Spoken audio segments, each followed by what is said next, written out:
বাংলাদেশ বেতার রাজশাহী। এক্ষুনি শুনতে পাবেন স্থানীয় বাংলা সংবাদ।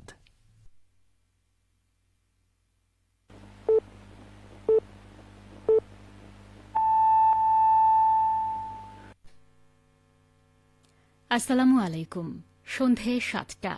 বাংলাদেশ বেতার রাজশাহী। স্থানীয় সংবাদ পড়ছি সাজরিন খান খুশবু। জুলাই জাতীয় সনদ বাস্তবায়ন আদেশ ও প্রস্তাবিত সংস্কারের ওপর অনুষ্ঠিত ঐতিহাসিক গণভোটের চূড়ান্ত ফলাফল গেজেট আকারে প্রকাশ করা হয়েছে। নির্বাচন কমিশন সচিবালয়ের সিনিয়র সচিব আখতার আহমেদের সই করা এই গেজেট শুক্রবার রাতে প্রকাশিত হয়। গেজেটে জানানো হয়, গত ১২ ফেব্রুয়ারি অনুষ্ঠিত এই গণভোটে সংবিধান সংস্কার অর্থাৎ হ্যাঁ পক্ষে ৪,৮২,৬৬০টি ভোট পড়েছে।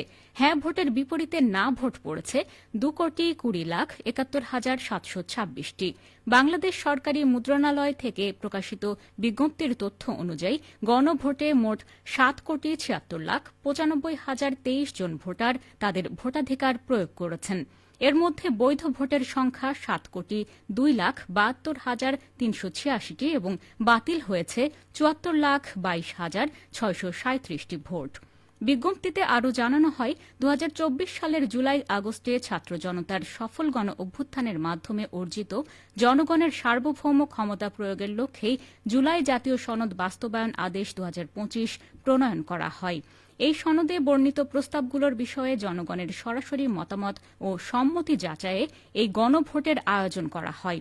নির্বাচন কমিশন গণভোট অধ্যাদেশ ২০২৫-এর ১৬ ধারার ৩ উপধারা অনুযায়ী এই ফলাফল সরকারিভাবে গেজেটভুক্ত করে প্রকাশ করেছে। ত্রয়োদশ জাতীয় সংসদ নির্বাচন পরবর্তী সময়ে রাজশাহীতে শান্তিপূর্ণ পরিবেশ বজায় রেখেছে বাংলাদেশ জাতীয়তাবাদী দল বিএনপি ও বাংলাদেশ জামায়াতে ইসলামী এর নেতাকর্মীরা। জেলার ৬টি আসনের মধ্যে ৪টিতে বিএনপি ও ২টি আসনে জামায়াত জয় পেয়েছে। ফলাফল ঘোষণার পর কোনো আসনেই অপ্রীতিকর ঘটনা বা সহিংসতার খবর পাওয়া যায়নি। আজ দুপুরে রাজশাহী ৩ আসনের নবনির্বাচিত বিএনপি সংসদ সদস্য সৌজন্য সাক্ষাৎ করেন একই আসনের জামায়াত প্রার্থী অধ্যাপক আবুল কালাম আজাদের সঙ্গে। তারা একে অপরকে ফুল দিয়ে শুভেচ্ছা জানান এবং ভবিষ্যতে জনকল্যাণে একসঙ্গে কাজ করার আশ্বাস দেন। এছাড়া চারঘাট বাঘা আসনেও বিএনপির প্রার্থী আবু সাইদ চাঁদ ও জামায়াত প্রার্থী অধ্যাপক নাজমুল হকের মধ্যে সৌজন্য সাক্ষাৎ অনুষ্ঠিত হয়। অন্যদিকে রাজশাহী মহানগর জামায়াতের নেতারা সদর আসনে নির্বাচিত এমপি মিজানুর রহমান মিনুকেও ফুলেল শুভেচ্ছা জানান। নওগাঁ ৩ আসনে নির্বাচিত সংসদ সদস্য ফজলে হুদা বাবুল বলেছেন, আগামী দিনে দুর্নীতি ও মাদকমুক্ত সমাজ গড়ে তোলা হবে। এছাড়া এলাকার উন্নয়নে নানামুখী পরিকল্পনার কথা জানিয়েছেন তিনি। এ নিয়ে শুনুন একটি বিশেষ প্রতিবেদন।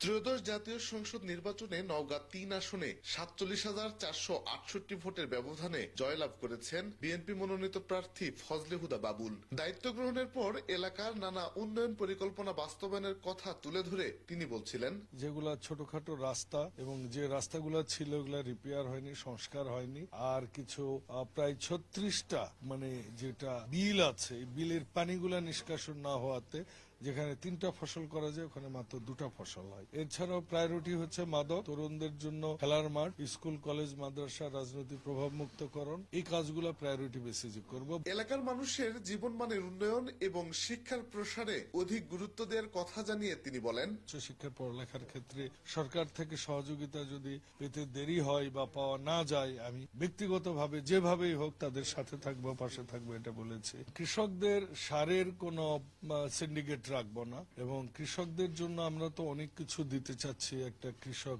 ভাতা দিব আমরা কৃষক কার্ডের মাধ্যমে প্রত্যেক মাসে 2 থেকে 2,500 টাকা। কর্মসংস্থান সৃষ্টি করতে মহাদেবপুর ও বদলগাছিতে কৃষিভিত্তিক 2টি মাঝারি শিল্প প্রতিষ্ঠান গড়ে তোলার পরিকল্পনার কথাও জানিয়েছেন ফজলে হুদা বাবুল।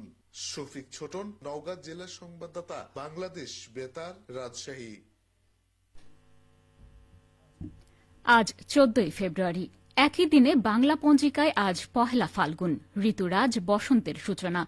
বিশ্বজুড়ে দিনটি উদযাপিত হচ্ছে ভালোবাসা দিবস হিসেবে। ঋতুর পরিবর্তন আর হৃদয়ের আবেগ মিলেমিশে দিনটিকে দিয়েছে বিশেষ তাৎপর্য। পহেলা ফাল্গুন বাঙালির নিজস্ব ঋতুচক্র ভিত্তিক একটি উৎসব। বাংলা বর্ষপঞ্জিতে ফাল্গুন মাসের প্রথম দিন বসন্তের আগমনী বার্তা বহন করে। শীতের রুক্ষতা কাটিয়ে প্রকৃতি নতুন রূপে সেজে ওঠে।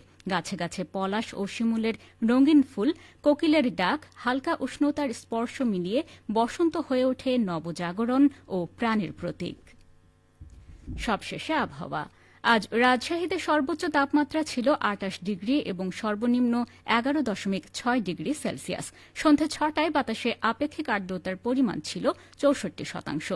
রাজশাহী ও পার্শ্ববর্তী এলাকায় আগামীকাল সূর্যোদয় ভোর ৬টা ৩৯ মিনিটে। সংবাদ শেষ হল।